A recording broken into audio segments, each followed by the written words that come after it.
a guest in a life I helped build. My legs felt weak, not from age, but from the weight of understanding that I was no longer welcome in the family I had poured my heart into for 37 years.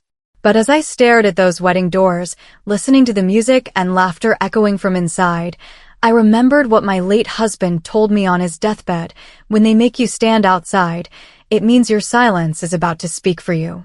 His voice came back to me so clear, like he was sitting right there beside me on that cold metal chair. And that night, when I left the wedding without saying a word, I left something behind that would turn their joy into fear and their silence into confession. A small wooden box, wrapped in tissue paper, sitting quietly on the gift table while they danced inside. They had no idea what was coming. Before I tell you what truly happened after I walked away, please like this video, subscribe to Heartfelt Tales Unfold, and comment where you're watching from, because stories like this remind the world that age doesn't make you powerless. It makes you patient. And patience, my dear friends, is the sharpest weapon of all. Let me take you back to the beginning, to when this family was whole and love was real. I met Harold when I was 43 years old. He was a widower with a 7-year-old boy named Michael, and I was a woman who thought her chance at motherhood had passed her by.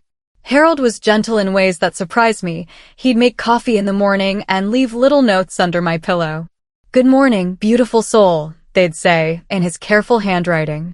Michael was shy at first, hiding behind his father's legs when I'd visit.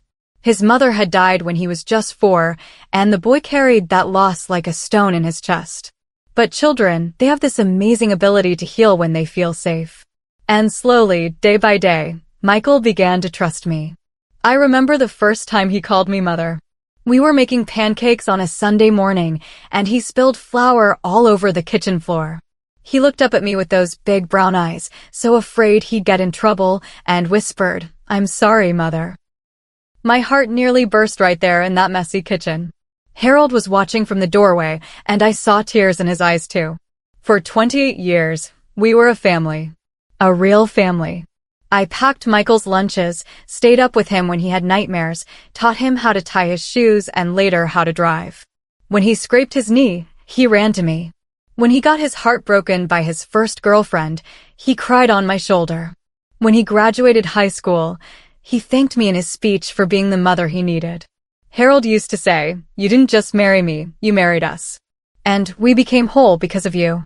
We'd sit on the porch in the evenings, watching Michael play in the yard, and Harold would squeeze my hand. "He's our son," he'd whisper. "Blood doesn't matter. Love does." And I believe that. Oh, how I believe that. Michael went to college on a scholarship, partly because of the tutoring I gave him every night at the kitchen table, partly because of the college fund Harold and I had been building since he was 8 years old. When he came home for holidays, he'd bring me flowers and tell his friends, "This is my mother. She's the strongest woman I know." But things started changing after Harold got sick. It was cancer, the kind that moves fast and takes no prisoners. Harold fought it for 2 years, and I fought right beside him. Michael would visit when he could, but he was starting his career, getting serious with a girl named Sarah. Life was pulling him in different directions, and I understood that. Young people need to build their own lives. But during those long nights in the hospital, when Harold was sleeping fitfully and I was sitting in that uncomfortable chair beside his bed, I started noticing things. Michael's calls became shorter. His visits became less frequent. And when he did come, he seemed distant. Like he was already grieving not just his father's dying, but the end of our family too. Harold saw it before I did. Fathers have a way of reading their children that mothers sometimes miss. One evening, about a month before he passed, Harold took my hand and said, "Promise me something." His voice was so weak, but his grip was strong. "Promise me you won't let them make you small." I didn't understand what he meant then. I thought he was talking about the medical bills, or maybe the insurance companies that kept giving us trouble. But Harold was seeing further down the road than I was. "Michael's getting married soon," he said. "And that girl, Sarah, she doesn't understand what we built here. She sees you as competition, not family. When I'm gone, they're going to try to push you out. But you remember, this house, this life, it's yours too. Don't let them make you disappear just because I'm not here to remind them who you are." I told him he was being silly, that Michael loved me, that nothing would change between us. But Harold just smiled that sad, knowing smile and said, I hope you're right. But if you're not, there's something I want you to have. He pointed to the old wooden jewelry box on his nightstand. When they make you feel like a stranger in your own home, open that box. Everything you need to remember who you are is in there. Harold died on a Tuesday morning in March. Michael cried at the funeral, held my hand during the service, and promised he'd take care of me. You're still my mother, he said. That will never change. But change it did, and faster than I could have imagined. Sarah started coming around more often after the funeral. She was polite, but there was something cold in her politeness. She'd rearrange things in the house when she visited, little things that made it feel less like my home and more like a place she was planning to take over. She'd open Harold's medicine cabinet and make comments about how cluttered it was. She'd look at our family photos and suggest that Michael might want to update the decor now that he was starting fresh. Michael began calling me by my first name instead of mother. At first, I thought it was just grief making him distant. But then I noticed he only did it when Sarah was around. When we were alone, he'd still slip and call me mom sometimes, but he'd catch himself and correct it like he was embarrassed. The first real crack in our foundation came about 6 months after Harold's death. Michael and Sarah announced their engagement, and I heard about it from Mrs. Henderson next door. She came over with a plate of cookies and said, "Isn't it wonderful about Michael? Sarah's been showing everyone her ring at the grocery store." I sat there holding those cookies, feeling like someone had punched me in the stomach. My son, the boy I'd raised, the man I'd helped become, hadn't told me he was getting married. I was finding out from the neighbor like I was just another person in town, not the woman who'd bandaged his cuts and celebrated his victories for nearly 3 decades. When Michael came over that evening, I tried to keep my voice steady. "Congratulations on your engagement," I said. "I wish you'd told me yourself." He had the decency to look ashamed. "Mom, I'm sorry. Things have been so crazy with work and planning. Sarah wanted to tell her family first, and then we were going to tell you." But his eyes wouldn't meet mine, and I knew that wasn't the whole truth. Sarah had been there when Mrs. Henderson saw the ring. She'd been telling everyone except me. "I'd love to help with the wedding planning," I offered. "I know how to stretch a budget, and I have some ideas." "That's so sweet of you," Sarah interrupted, appearing in the doorway like she'd been listening the whole time. "But we already have everything under control. We don't want to trouble you with all the stress of planning. You should just relax and enjoy being a guest." A guest. In my own son's wedding. The word sat heavy in my chest like a stone. Michael looked uncomfortable, but he didn't correct her. He just squeezed my shoulder and said, "We'll make sure you have a good time, Mom. Don't worry about anything." But I was worrying. Not about the wedding plans, but about the distance I felt growing between us every day. It was like watching someone you love disappear behind a fog, getting dimmer and dimmer until you're not sure they're there at all. The exclusions started small. They'd go look at wedding venues without mentioning it to me, then show me pictures afterward like I was a family friend they were updating. When they went to taste cakes, I heard about it from Michael's coworker who happened to be at the same bakery. When they registered for gifts, I found out by accidentally seeing Sarah's social media post about it. Each time, when I'd mention feeling left out, Sarah would say something like, "Oh, we didn't want to bother you," or "We thought you might be tired." And Michael would nod along, like he agreed that I was some fragile old woman who couldn't handle normal family activities. The worst part wasn't being excluded from the planning. The worst part was watching my son become someone I didn't recognize. He'd always been thoughtful, always considerate of other people's feelings. But around Sarah, he became dismissive of me in ways that cut deep. When I'd offer suggestions about flowers or music, he'd say, "That's not really the vibe we're going for." When I'd share stories about his father's and my wedding, hoping to feel connected to their happiness, Sarah would smile that cold smile and say, "That's nice, but we want this day to be about us, not the past." About us, not the past. Like I was just history to be politely acknowledged and then forgotten. The breaking point came 3 weeks before the wedding. I was at the grocery store when I ran into Sarah's mother, Patricia. She was all smiles and excitement, telling me about the dress she'd bought and how beautiful the venue was going to be. "I can't wait to see the family photos," she said. Sarah showed me where they're planning to take them, by that lovely gazebo in the garden. "It's going to be perfect with just the immediate family." Just the immediate family. I stood there in the cereal aisle, holding a box of oatmeal, realizing that I wasn't considered immediate family anymore. Patricia must have seen something in my face because she got quiet and awkward. "Oh," she said. "I'm sure they'll take some nice pictures with you too. Some nice pictures with me too." Like I was the family friend who gets invited into one polite group photo and then dismissed. That night, I couldn't sleep. I kept thinking about Harold, about all the promises we'd made to each other and to Michael.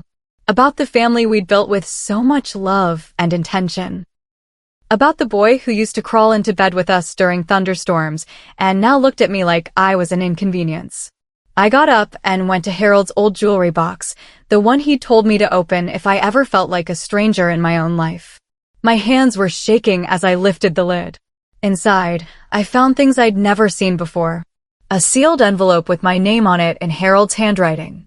A copy of the deed to our house, showing both our names as owners. His will, with a note attached explaining that he'd never removed my name from any of the properties or accounts. And underneath everything, our wedding photo, with a note on the back, for my wife, who made this family whole. Never let them make you forget your worth. I sat there on our old sofa, reading Harold's letter by the light of the lamp he used to read under every evening. The letter was 4 pages long, written in his careful script, and every word was like hearing his voice again. "My dearest wife," it began. "If you're reading this, it means I'm gone and someone has made you feel like you don't belong in the life we built together. I'm writing this because I know my son and I love him, but I also know that love can make people weak sometimes. He might choose his new family over the one that raised him, not because he stops loving you, but because it feels easier than standing up for what's right." Harold had seen it all coming. He'd known that Sarah would try to erase me from Michael's life, and he'd known that Michael might let her. But he'd also made sure I wouldn't be powerless if that day came. "Everything we built is still ours," the letter continued. "The house, the business, the investments, they're all in both our names because you earned them with every meal you cooked, every night you stayed up with our sick boy, every dream you sacrificed to make our family work. If they try to make you disappear, remind them who helped build what they're trying to take." I cried reading that letter. Not just from sadness, but from relief. Harold had seen my worth even when I was starting to forget it myself. He made sure I wouldn't be left with nothing if the people I'd loved decided I was no longer convenient to love back. The next morning, Michael called to go over some last-minute wedding details. His voice was cheerful, like everything was normal, like I hadn't spent the night grieving the loss of my place in his life. "We're so excited you're coming, Mom," he said. "It's going to be a beautiful day." "Where exactly am I sitting?" I asked, my voice steadier than I felt. There was a pause. "What do you mean?" "At the ceremony. At the reception." "Where is my seat?" Another pause, longer this time. "Sarah's handling all that." "I'm sure you'll be somewhere nice." "Sarah's handling all that." Not, "We'll make sure you're comfortable," or "You'll be right up front where family belongs." Sarah was handling it, and I was supposed to trust that the woman who'd been systematically erasing me from my son's life would suddenly remember to treat me with dignity on the most important day of theirs. "Michael," I said, "I raised you. I was there when you took your first steps, when you lost your first tooth, when you graduated college. I'm not just some guest at this wedding. I'm your mother." The silence stretched so long I thought the call had dropped.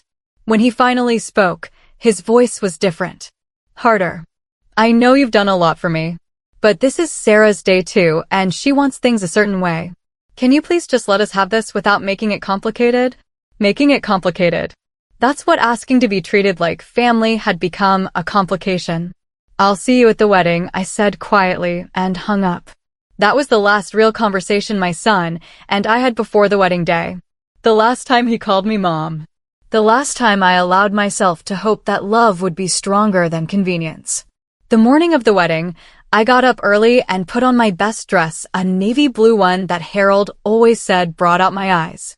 I did my hair the way I used to for special occasions, with the little pearl pins Harold had given me for our anniversary. I wanted to look like the mother of the groom should look, dignified and proud and happy for her son. I had prepared a gift too, not something from their registry. Sarah had made it clear that the gifts she wanted were specific and expensive, and I understood I wasn't expected to compete with her well-off relatives. Instead, I had wrapped Harold's jewelry box, the one with his letter and our documents. I thought maybe, when they opened it later, they'd understand what family really meant. What I had meant to their family all these years.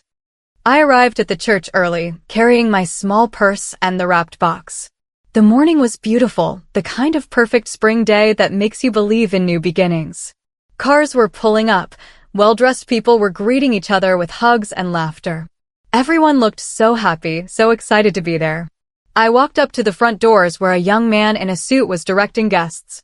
He had a clipboard and that slightly frazzled look of someone trying to keep track of too many details. "Good morning," I said with a smile. "I'm Michael's mother." He looked down at his clipboard, flipping through pages.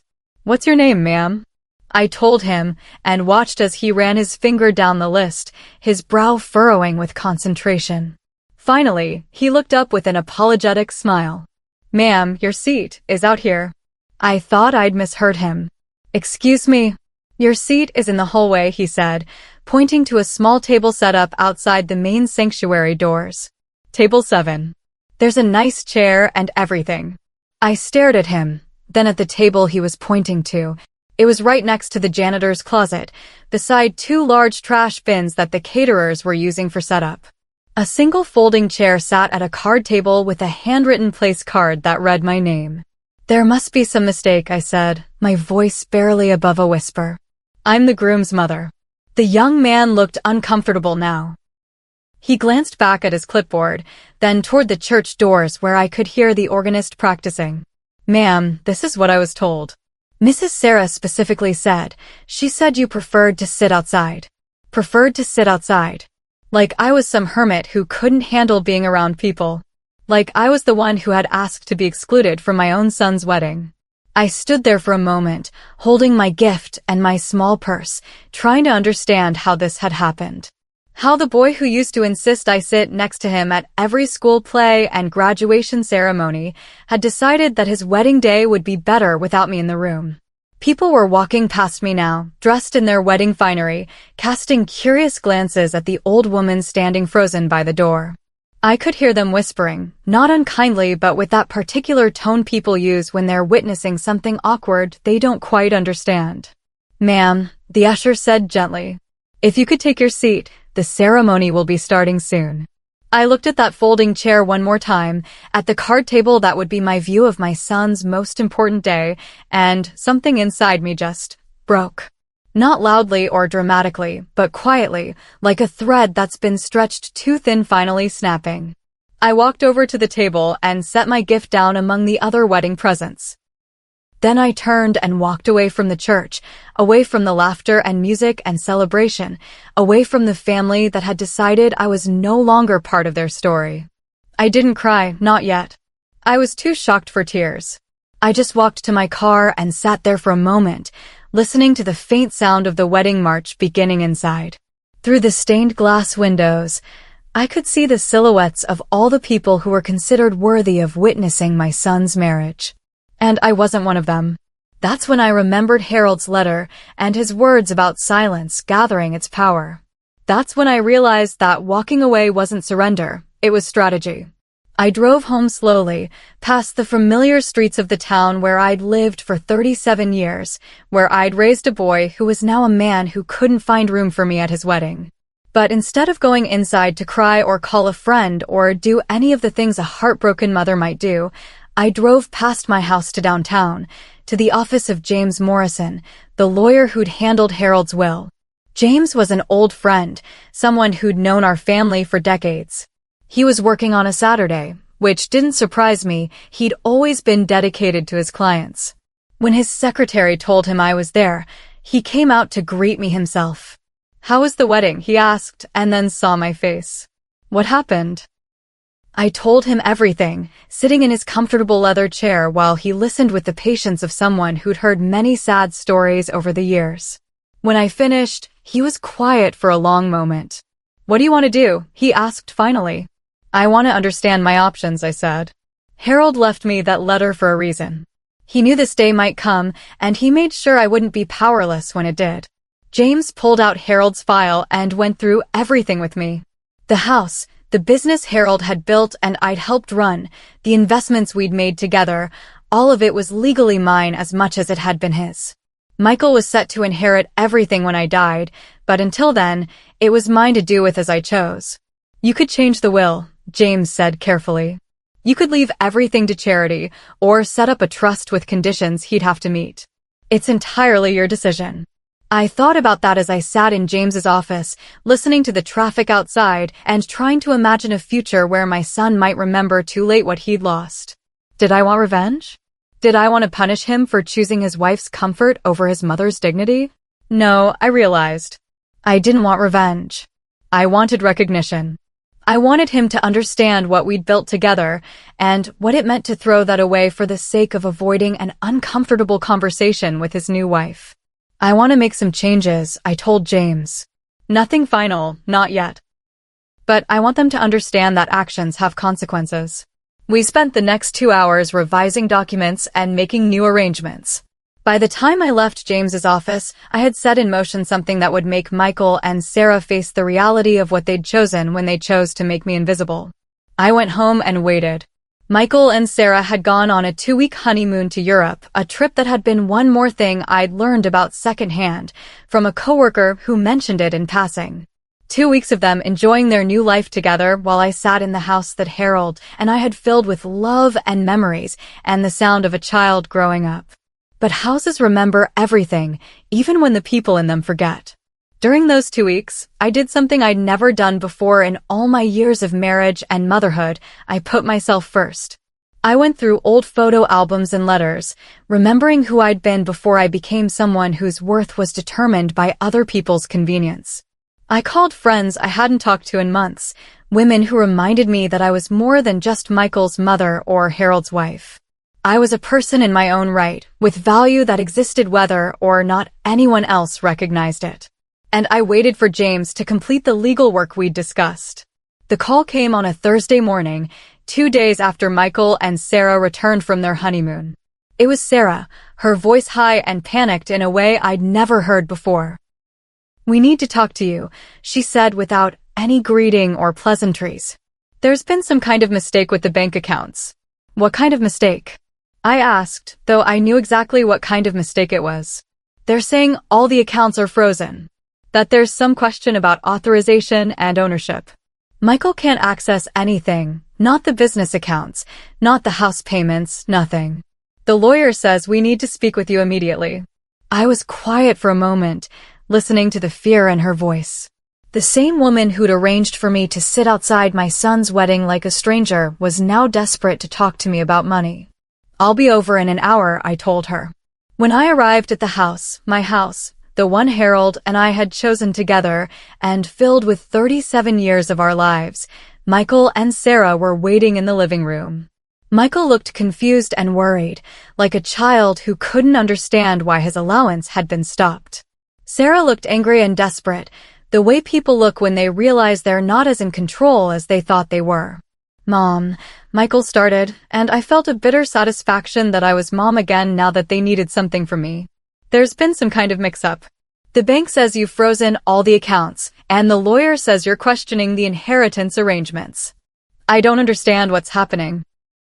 I sat down in Harold's old chair, the one he used to read the evening paper in, and looked at my son, really looked at him. He was 35 years old, handsome and successful, wearing the expensive watch his new wife had bought him for their engagement. But in that moment, he looked exactly like the 7-year-old boy who used to climb into my lap when he was scared. "There's no mix-up," I said quietly. "I've made some changes to our financial arrangements." Sarah's face went white. "What kind of changes?" "The kind that make it clear who actually owns what in this family," I said. "Your husband has been living off an inheritance that doesn't exist yet. The house, the business, the investments, they're mine until I die. Harold left them to me, not to Michael. Michael was supposed to inherit them from me, but that was always my choice to make. Michael stared at me like I was speaking a foreign language. But Dad always said. I mean, we always talked about the business like it would be mine someday. Someday, yes. When I was gone. But I'm not gone, Michael. I'm sitting right here, in the chair where your father used to read to you every night when you had bad dreams. I'm the same woman who packed your lunches and taught you to drive and held your hand when you were scared. The only thing that's changed is that you decided I wasn't worth a seat at your wedding. The room got very quiet. Sarah was looking back and forth between Michael and me like she was watching a tennis match she didn't understand the rules of. Michael was staring at his hands, and I could see his face starting to crumble the way it used to when he was little and realized he'd done something wrong. We didn't mean. He started, then stopped. Sarah thought. Sarah thought what? I asked, my voice still calm but with steel underneath it. That I was too old to matter? Too inconvenient to include? That I'd just quietly disappear so she could have the family she wanted without the complications of my presence. Sarah started to say something, but I held up my hand. I'm not finished, I said. For 2 weeks, while you were honeymooning in Europe, I've been thinking about what happened at your wedding. About how it felt to sit outside the church I helped pay for, listening to you promise to love and honor your wife, while you couldn't even show basic respect to the woman who raised you. Michael's eyes filled with tears. Mom, I'm sorry. I didn't know they were going to put you outside. I thought you'd be in the back, maybe, but I didn't know. You didn't know because you didn't ask, I interrupted. You didn't know because it was easier to let Sarah make the decisions than to stand up for me. You didn't know because somewhere along the way, you forgot that I'm not just some old woman who used to be married to your father. I'm your mother. I'm the person who chose to love you when I didn't have to, who made you the center of my world for 28 years. Sarah finally found her voice. We were trying to make the day special. There were so many people, and seating was complicated, and we thought. You thought I'd be grateful for whatever scraps of inclusion you decided to throw my way, I said, looking directly at her. You thought I was so desperate to be part of Michael's life that I'd accept any treatment, no matter how humiliating, just to be allowed in the same building as my son's wedding. She opened her mouth to argue, but I continued. Do you know what I did during your reception? While you were dancing and celebrating and opening gifts, I sat in my car in the church parking lot, reading the letter my husband left me for exactly this situation. The letter where he warned me that someday, someone might try to make me feel like I didn't belong in the life we built together. I reached into my purse and pulled out Harold's letter, still in its envelope, yellowed now with age. He knew, you see. He knew that love without respect is just noise. He knew that family isn't about blood or marriage certificates. It's about how we treat each other when it matters most. Michael was crying now, the kind of quiet tears that come from deep shame. Mom, please. I love you. You know I love you. I know you love me, I said gently. But love isn't enough anymore, Michael. I've spent 37 years loving this family, sacrificing for this family, building this family. And when it came time for you to choose between my comfort and Sarah's preferences, you chose her. Not because you love her more than me, but because standing up for me would have been inconvenient. Sarah was looking more and more desperate. What do you want from us? What will it take to fix this? I looked at her for a long moment, this young woman who'd seen me as an obstacle to overcome rather than a person to respect. She was beautiful and ambitious and used to getting her way. But she was also scared now, realizing that her careful plans for her new life might crumble because she'd underestimated the old woman she'd tried to discard. I want you to understand something, I said finally. When you marry someone, you don't just marry them. You marry their history, their family, their complicated relationships and old wounds and deep loves. You can't just decide to erase the parts that make you uncomfortable. I stood up and walked to the mantelpiece where our family photos used to sit. Sarah had replaced them with pictures of her and Michael, carefully curated images of their perfect relationship that erased 30 years of our family's history. These pictures, I said, touching one of their engagement photos. They're beautiful. You both look so happy, so in love. But they're not the whole story, are they? They don't show the nights I stayed up with Michael when he had pneumonia. They don't show Harold teaching him to fish or me helping him with algebra at this same kitchen table. They don't show the foundation that made Michael the man you fell in love with. I turned back to face them. You wanted to start fresh, to build your new family without the messiness of the old one. But families aren't houses you can tear down and rebuild. They're trees with deep roots and complicated branches, and when you try to cut away the parts you don't like, sometimes the whole thing dies. Michael was sobbing now, the kind of crying that comes from finally understanding something terrible you've done. What can I do? How can I fix this? I sat back down and looked at my son, this man I'd loved since he was 7 years old, who'd just learned that love without respect had consequences. You can start by understanding that I'm not going anywhere, I said. This is my house, built with my money and my labor and my love. This is my family, created with 37 years of my life. You can be part of it or not, but you can't erase me from it. Sarah looked like she wanted to argue, but something in my face must have warned her to stay quiet. I've transferred ownership of the business to a trust, I continued. You can work there, Michael, but you'll work for me now, not for some inheritance you assumed was already yours. The house will stay in my name until I decide otherwise. And the investments Harold and I made together? They'll go to charity when I die, unless I see some reason to believe that our family values mean something to you again. What reason? Michael asked desperately. What do you need to see? I thought about that for a moment. What did I need to see? An apology?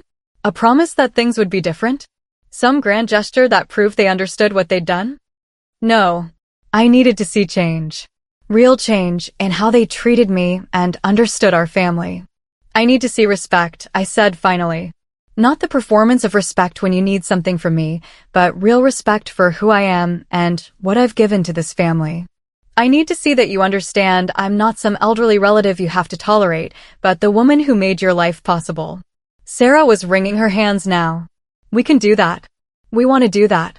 Can't we just start over? I looked at her, this young woman who'd orchestrated my humiliation so carefully, and felt something I hadn't expected. Not hatred or revenge, but sadness. Sadness for her, that she was so insecure in her new marriage that she'd seen a mother's love as competition. Sadness for Michael, that he'd been so eager to please his new wife that he'd forgotten his old loyalties. And sadness for myself, that I'd had to threaten financial ruin to get basic respect from people I'd loved unconditionally. We can try, I said quietly. But it won't be the same as it was. Trust, once broken, doesn't heal clean. It heals crooked, and you can always see the scars. Over the next several months, Michael and Sarah tried to make amends. They invited me to dinner every Sunday. They included me in their plans and asked my opinion on things that mattered to them. Sarah even apologized, a long, tearful conversation where she admitted that she'd been jealous of my relationship with Michael and afraid that I'd always come first in his heart. I wanted him to choose me, she said. I wanted to know that I was the most important woman in his life. I didn't understand that love doesn't work like that there's room for more than one person to matter. I forgave her because holding on to anger was poisoning my own heart more than it was hurting hers.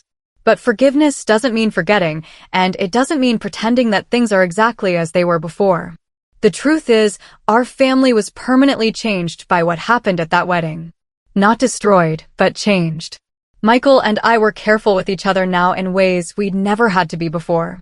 Sarah worked hard to include me, but there was always an effort to it, like she was remembering to do something that didn't come naturally. And I was different too.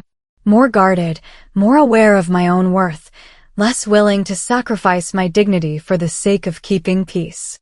Harold's letter had reminded me that I was a whole person, not just someone's mother or wife, and I wasn't going to forget that lesson again. About a year after the wedding, something happened that brought everything full circle. Michael and Sarah came to Sunday dinner with news. Sarah was pregnant, and they wanted to ask me something important. We want you to be this baby's grandmother, Michael said. Not just biologically, but really. We want you to be part of everything, the doctor's appointments, the preparation, the birth. We want our child to know how lucky they are to have you. I felt tears in my eyes, the good kind this time. A grandchild. A chance to love a new little person, to pass on the stories and values that Harold and I had tried to build our family on. And we want to name the baby after Dad, Michael continued. Harold if it's a boy, or Harriet if it's a girl. To honor what he built, and what you helped him build. I thought about Harold then, about his letter and his wisdom and his faith that someday, love would win out over convenience. He'd been right to prepare me for the hard times, but he'd also been right to believe that family, real family, could survive almost anything if the people in it were willing to do the work. I'd be honored, I said. The baby was born on a snowy Tuesday in February, a little girl with Harold's dark hair and Michael's stubborn chin. They named her Harriet, and when the nurse placed her in my arms for the first time, I felt something I hadn't felt in years, the simple, uncomplicated joy of being exactly where I belonged. Sarah had a difficult labor, and in those long hours in the hospital waiting room, she held my hand and said, I'm scared. What if I'm not a good mother? What if I don't know how to do this? I squeezed her hand and thought about all the nights I'd worried about the same thing with Michael. You love her already, I said. That's the most important part. The rest, you learn as you go. And you won't be doing it alone. And she wasn't. I was there for the sleepless nights and the first smiles, the teething troubles and the first steps. I was there in the ways I'd wanted to be there for Michael's wedding, not as a guest or an afterthought, but as family. Harriet is 3 years old now, and she calls me Grandmama in a voice that sounds like music. She knows the story of how Grandpa Harold taught her daddy to fish, and she's heard me sing the same lullabies I used to sing to Michael when he was small. When she's scared or hurt, she runs to me with complete trust that I'll make things better. And I do make things better because that's what grandmothers do. We love unconditionally, and we remember everything, and we pass on the stories that make a family more than just a group of people who happen to live in the same house. Michael is different now too. He still works in the family business, but he works with respect for what it took to build it. He asks my opinion on important decisions, and he listens to my answers. When he talks to Harriet about our family, he tells her about all of us, about Harold and me, and the love that made him who he is. Last month, on the anniversary of that terrible wedding day, Michael came to see me. He sat in Harold's old chair, the one where we'd had that difficult conversation about frozen bank accounts and broken trust, and he said something I'd been waiting 3 years to hear. I'm sorry, Mom. Not just for the wedding, but for forgetting who you are. For letting anyone make you feel like you weren't important. For choosing the easy path instead of the right one. I looked at my son, this man who'd learned some hard lessons about what family really means, and I felt proud of him. Not because he was apologizing, but because he was growing. Because he was becoming the kind of person Harold and I had hoped he'd become, just a little later than we'd planned. I forgive you, I said. I forgave you a long time ago. But I'm glad you understand now what forgiveness cost. He nodded, tears in his eyes. I'll never forget again. I promise. And I believe him. Not because people don't make mistakes, but because some mistakes teach us things we can't learn any other way. Michael learned that love without respect is meaningless. Sarah learned that trying to erase someone's history just creates new wounds. And I learned that my worth doesn't depend on other people's recognition of it. Harold's letter sits in my jewelry box now, next to the pearl pins he gave me and the wedding ring I still wear. I don't need to read it anymore, but I keep it there as a reminder. A reminder that we are all more than the roles other people assign to us. A reminder that silence can be more powerful than shouting. A reminder that sometimes, the people who love us need to learn how to show it properly. The house is full of laughter again, the kind that comes from 3 generations sharing meals and stories, and the comfortable chaos of family life. Sarah brings Harriet over every Tuesday for baking lessons, and I teach my granddaughter the same recipes I taught her father when he was small. Michael stops by every evening after work, not because he feels obligated, but because this is where he wants to be. We're not the same family we were before that wedding day. We're something new, built on harder-won trust and deeper understanding. We're a family that's learned that love isn't just a feeling, it's a choice we make every day in how we treat each other and what we're willing to sacrifice for each other's dignity. Sometimes I think about that awful day, sitting outside the church beside the trash bins while my son got married inside. It still hurts to remember, but it doesn't define us anymore. It's just part of our story now, the part where we all learned what we were really made of. Harold was right about so many things. Love does require patience. Silence does have its own power. And family, real family, can survive almost anything if we're willing to do the hard work of respecting each other. But most of all, he was right about this.